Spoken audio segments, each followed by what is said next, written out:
સુકાનભાઈ, આપ કોંગ્રેસના અગ્રણી નેતા છો. ગાંધીનગર સુધી આપ વિરોધ પક્ષના નેતા રહી ચૂક્યા છો ગુજરાત રાજ્યના. હાલમાં થોડા દિવસ અગાઉ છોટાઉદેપુરમાં નકલી બિયારણ ખેડૂતોને આપવામાં આવ્યું, જેમાં મકાઈનું બિયારણ નકલી નીકળ્યું ખેડૂતોએ ફરિયાદ કરી. અને એ બિયારણમાં ખેડૂતોએ એવું પણ કીધું કે આ બિયારણ અમે વાવ્યું, એમાં પાક ઉગ્યો પણ નથી. तो ये बाबत आप શું કહેશો? વિવેકભાઈ, આ સમાચાર મેં પ્રિન્ટ મીડિયા અને સોશિયલ મીડિયાના માધ્યમથી જોયા, જાણ્યા. એક ખેડૂત તરીકે મને દુઃખ થયું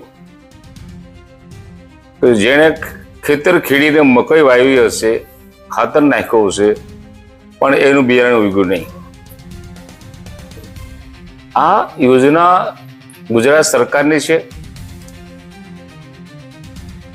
ગુજરાત રાજ્યના આદિજાતિ વિભાગે એક કંપની બનાવી છે, ડીસેક થકી જીએસએફસી કંપની જે વડોદરામાં સ્થાપેલી છે, એના માધ્યમથી હું તો માનું કે છોટાઉદેપુર જિલ્લામાં તો ખરું, વડોદરા જિલ્લામાં પણ હશે, દાહોદમાં હશે, નાંદોદમાં હશે, અલગ અલગ જિલ્લામાં જેવો જે મુખ્ય પાક હોય એને ધ્યાનમાં રાખીને યોજનાઓ બનાવવામાં આવતી હોય છે. એનો અમલ છોટાઉદેપુરના જીએસએફસી મારફતે, ડેપો મારફતે થઈ રહ્યો છે. એ કંપની છે, બિયારણ આપનાર કંપની નેશનલ સીડ કોર્પોરેશન છે. ખરીદી કરવા માટેના ઓર્ડર થયા હશે, ટેન્ડર થયા હશે, પણ સરકારે જે કંપની પાસેથી બિયારણ ખરીદ્યું અને જે બિયારણ ખરીદ્યા પછી એ બિયારણ કેવું છે એ ચકાસવાની જવાબદારી જે જ્યાંથી વેચાતું હોય, જે યોજનાનો અમલ કરતો હોય, એ અમલ કરનાર અધિકારીની જવાબદારી છે કે બિયારણ કેવું છે.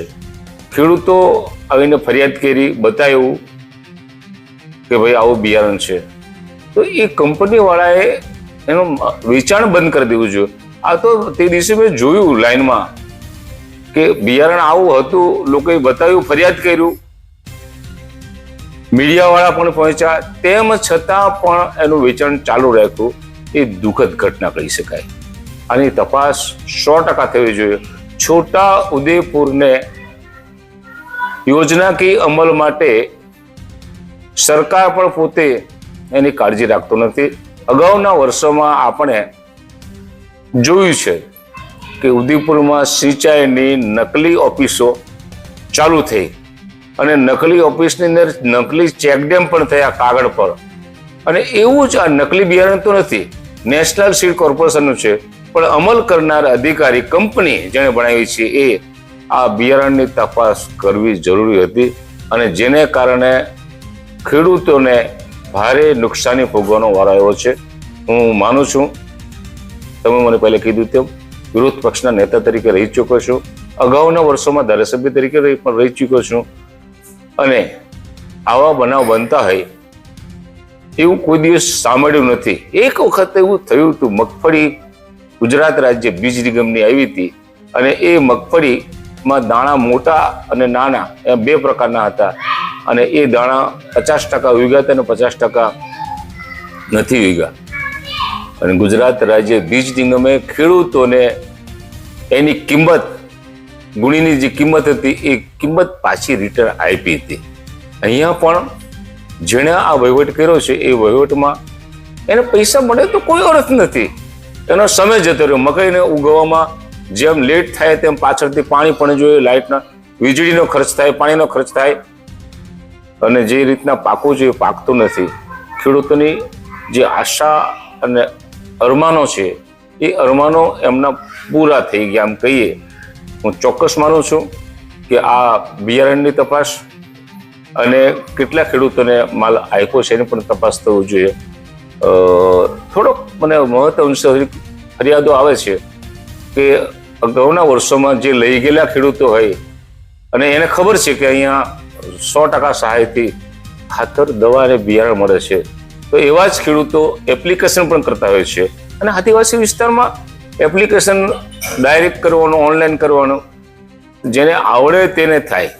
જે છેવાડાનો માણસ છે, આપણો ધારો કે રાઠ વિસ્તારનો ઓળી, બંદલા એ તરફના ગામડા છે, કિરકુવા છે તરફના ગામડા, જ્યાં અભણ માણસો છે, તો એ લોકો ઓનલાઈન અરજી કરી શકતા નથી. મોટાભાગની એગ્રીકલ્ચરની યોજનાઓ હવે ઓનલાઈન થઈ ગઈ છે, ઓનલાઈન થતું નથી, અને એને કારણે પણ આવું થતું હોય છે. સરકારના પોતાના માણસો છે, એનો એગ્રીકલ્ચરનો સ્ટાફ છે, અન્ય બીજો પણ સ્ટાફ હોય છે, એના મારફતે, અને મુખ્ય સ્ટાફ કરી શકાય તો એવો ગામનો તલાટી હોય છે. એ તલાટીને ખબર હોય છે કે આ ગરીબ માણસ છે કે શું છે, કોણ જાણે. હવે તલાટીઓ પણ એવા નીકળ્યા છે. ત્યારે આ જે યોજના જે થઈ છે, ખેડૂતોને જે માલ આપ્યો છે, એની પૂરી તપાસ થવી જોઈએ. સાથે સાથે અન્ય જિલ્લાઓની અંદર પણ આવી કોઈ યોજના, મને ખ્યાલ છે ત્યાં સુધી ₹5,000 એક ખેડૂતની પાછળ 5,000 રૂપિયા ખર્ચવામાં આવે છે, તો એ તપાસ ચોક્કસ માંગે છે. અને લાંબા સમયથી આ ચાલી રહ્યું છે, ત્યારે સરકાર આદિવાસીઓને આગળ લાવવા માંગતી હોય તો એક વખત એને ચકાસણી ચોક્કસ કરવું જોઈએ, અને જે કરનાર અધિકારી છે એની સામે પગલાં લેવા જોઈએ. આપણો જે જિલ્લો છે તે ટ્રાઇબલ છે, એમાં અંતરિયાળ વિસ્તારમાં ગરીબ આદિવાસી પ્રજા રહે છે, જે ખેતી કરીને, માત્ર ઘણા એવા છે ચોમાસું ખેતી કરીને ગુજરાન ચલાવતા, તો એવાને આ બિયારણ મળ્યું અને ઘણાએ વાવી દીધું, ઘણાને આ બિયારણ સડેલું છે એની જાણકારી પણ નથી. એ બાબતે સરકાર શું પગલાં લઈ શકે? હવે સરકારનો વિષય છે. પ્રિન્ટ મીડિયાએ એને સારો સપોર્ટ કર્યો છે, સોશિયલ મીડિયાએ પણ સારો સપોર્ટ કર્યો છે.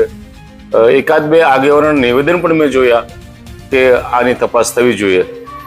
રાજકીય રીતે નહીં, પણ સામાજિક રીતે ખેડૂત એ કોંગ્રેસનો છે કે ભાજપનો છે કે આપ પાર્ટીનો છે એવું નહીં માનીએ આપણે.